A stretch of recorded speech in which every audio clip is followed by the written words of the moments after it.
Halo semua, jadi hari ini aku bakal wawancara salah satu teman aku untuk memenuhi salah satu tugas di mata kuliah komunikasi internasional.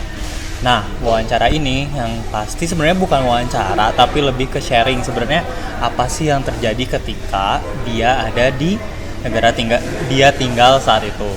Oke, jadi di sebelah aku ini udah ada salah satu temen aku, temen SMA, ya bapak aja yang mengenalkan diri ya, silakan. Masa saya yang mengenalkan bapak? Lupa. Hai, nama aku Aditya. Aku kuliah di Thailand, Bangkok. Kita teman SMA. Ya, kita temen jadi sebenarnya Adit itu dia kakak kelas aku di SMA harusnya. Oh iya. Cuma nggak lulus.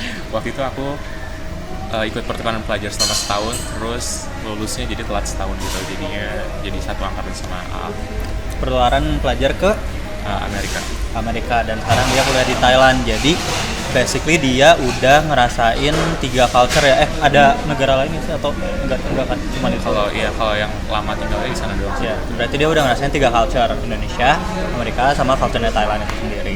Oke. Cerita dulu deh. Kita cerita dulu kenapa bisa kuliah di Thailand. Kenapa Thailand? Kenapa ya? Kalau jujur aja dari segi kualitas pendidikannya mungkin lebih bagus di Thailand sih.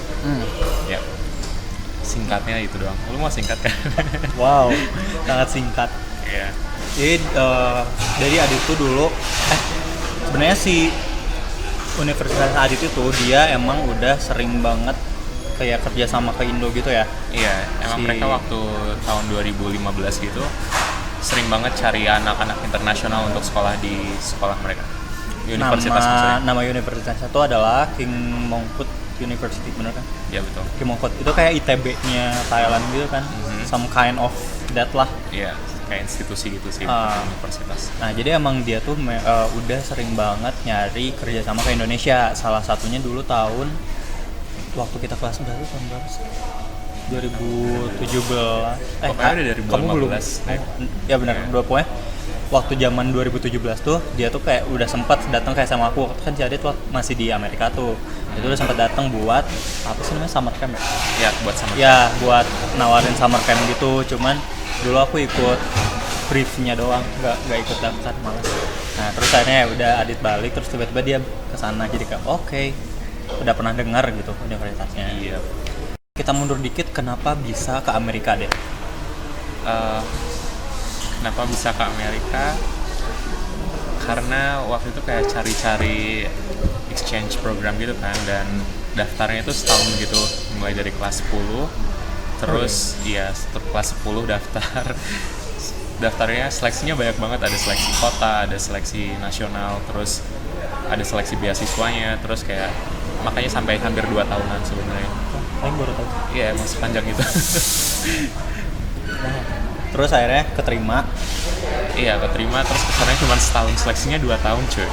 Seleksinya 2 tahun, kesannya setahun. Tapi at least di sana setahun, di situ di provide uang nggak sih atau? Iya, At least di setahun di sana di provide uang. Ada apa sih namanya? Apa sih? Keluarga. Host family. Yes, ada host family-nya juga. Masih dekat sama host family? Iya, masih. Tuh, ada host family-nya juga. Jadi istilahnya kayak lo punya keluarga di luar negeri walaupun nggak satu darah gitu loh. Nah, oke. Belajar di Thailand by the way dia nggak ada kayak gap year, maksudnya nggak kayak 1 tahun terus dia baru ke Thailand. Kita masuk kuliah sama dalam artian di rentang waktu yang sama. Jadi dia berarti di Thailand tuh udah sekitar setahun. Udah 2 tahun setengah. Harusnya 2 tahun setengah, tapi jadi 2 tahun gara-gara. Ya, harusnya udah 2 tahun setengah, cuman gara-gara si pandemi ini dia jadi udah 2 tahun di Thailand. So, kan kalau orang ngelihat Thailand sama ngelihat Indonesia tuh mirip banget, ya kan?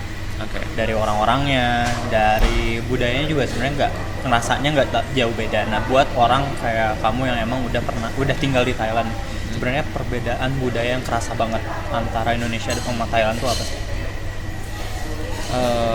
Banyak banget budayanya, mulai dari cara makan, terus apalagi ya, cara makan, cara baris, cara ngomong, ya. Cara makan? Iya, cara makan.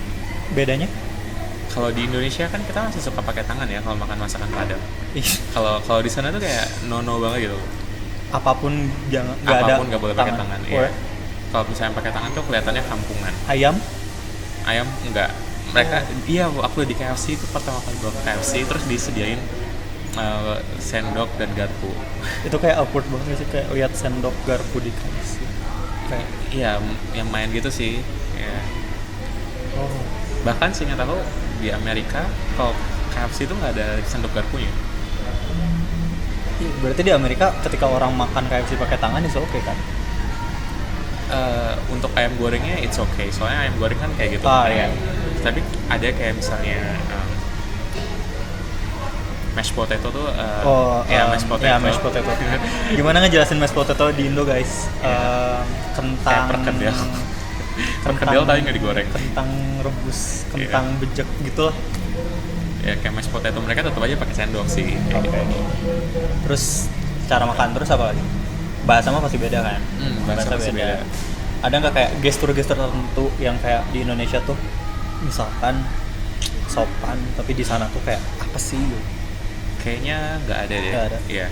Tapi kalau ngelihat honorific, jadi kayak status sosial lu, itu tuh itu banget, ketara banget kalau di Thailand. Kayak kamu harus manggil seseorang tuh berdasarkan umur mereka gitu. Oke. Misalnya kalau lebih tua namanya Pi, kalau misalnya kalau lebih muda namanya Nong, kayak gitu. Even kamu ada di satu kelas misalkan kayak kita, kan kita sebenarnya beda usianya setahun. Terus kita itu tetap harus manggil sesuai umurnya. Kalau gitu kayaknya nggak terlalu sih. Cuman Oke. kalau misalnya kamu kakak kelas tuh kayak dihormatinnya lebih banget gitu. Oke. Ya, pokoknya beda sama pengalaman di SMA kayak kita Iya, dekat iya. sama kakak kelas Iya, dan sebagainya. benar. Ya. Kalau beda lagi kalau di Amerika ya, di Amerika bahkan Nggak pakai makin nama. Ya. nggak ada lagi yang kayak gitu Iya. kan. Kita ke topiknya. Jadi karena topik utamanya itu adalah tentang pandemi COVID di negara luar ya. Gimana sih sebenarnya pandemi COVID di negara luar? Nah, kalau di Indonesia kan COVID outbreak-nya tuh di bulan Maret. Ya, di bulan Maretan. Di kasus-kasus pertama tuh bulan Maret kalau nggak salah. Kalau di Thailand sendiri itu di kapan? Ingat gak? Kasus pertamanya kayaknya udah dari Januarian gitu deh. Oh ya.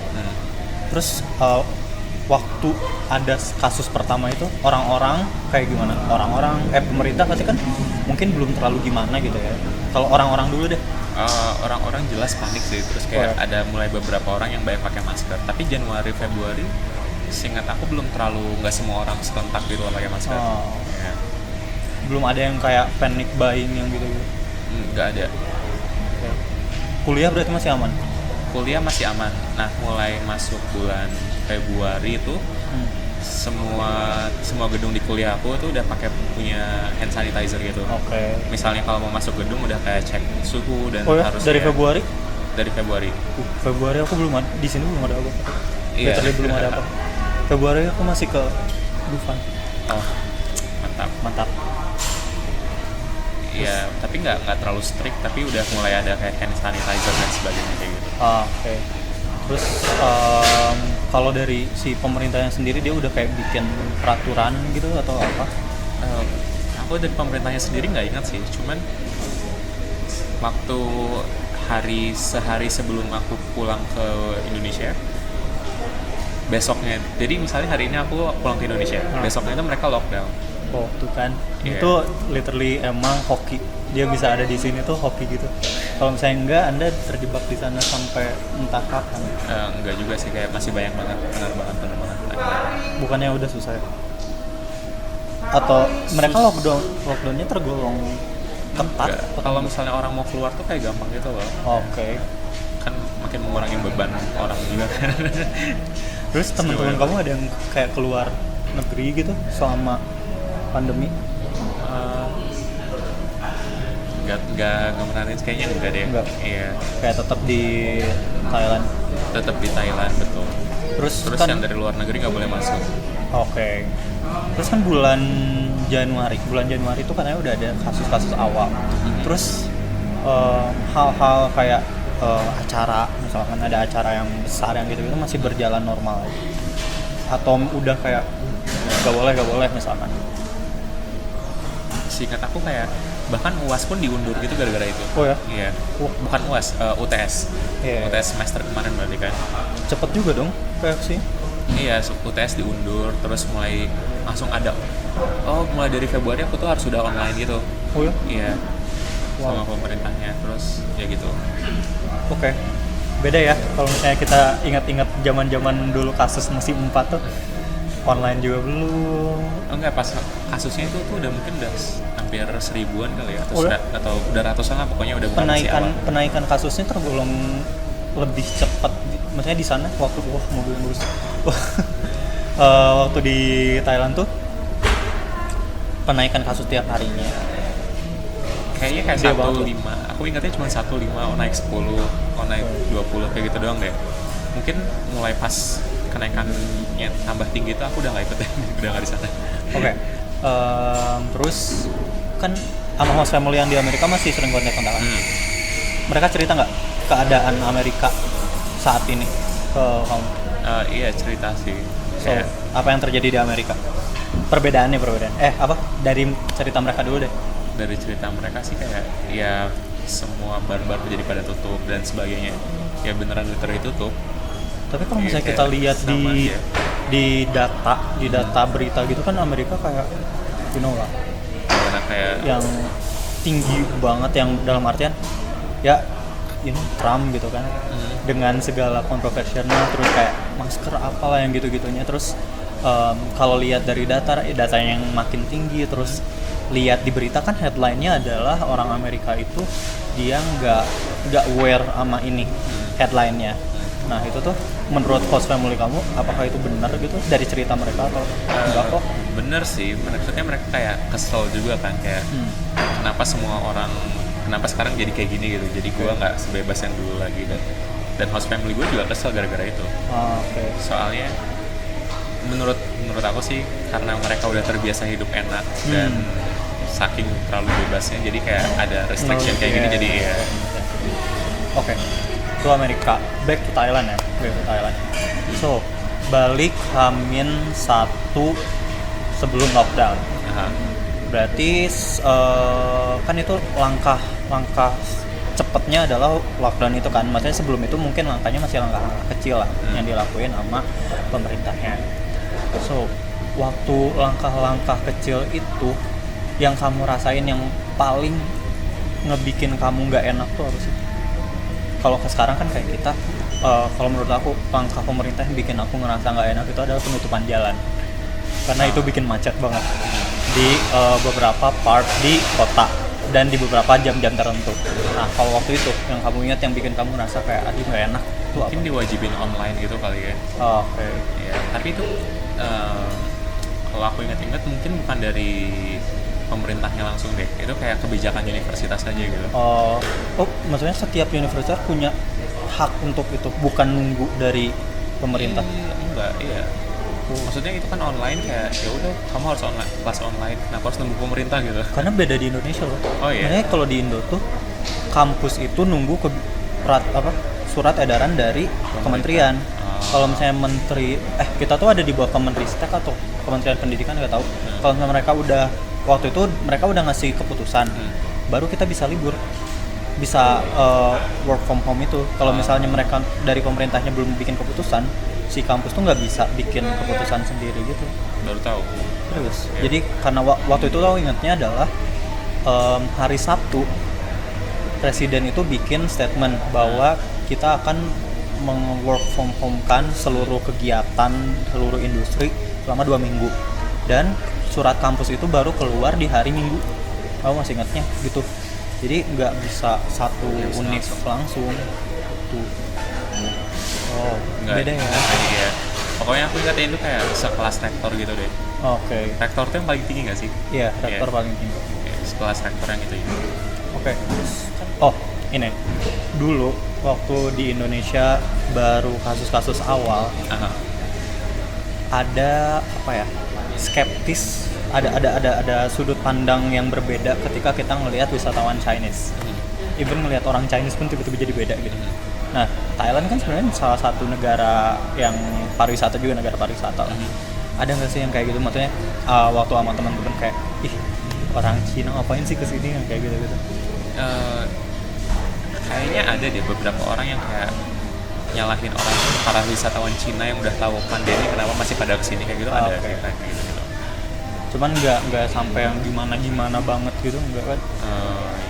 Ya cukup sampai gitu aja sih, emang sampai gimana Ya siapa tahu ada persecution gitu. Oh Enggak kan? Iya. Kayak baru ingat. Hah?